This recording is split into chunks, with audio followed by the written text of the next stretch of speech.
Ayan, so, luto na po. Iba, mas malapot na po siya. Tsaka nag-iba yung color niya. Wow.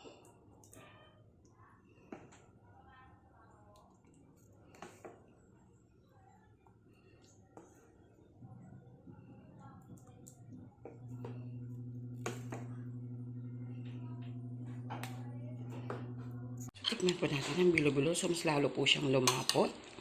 So, kung titignan nyo po dito, yung bilo-bilo po na isa kulay violet, tas yung isa parang green, tas white. So, buko pandan po yung nilagay po dito na essence, tapos yung ubi naman po. At saka yung isa po ay plain po, bali tatlo po sila na bilo-bilo.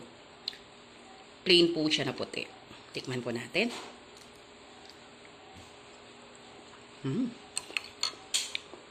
Sarap.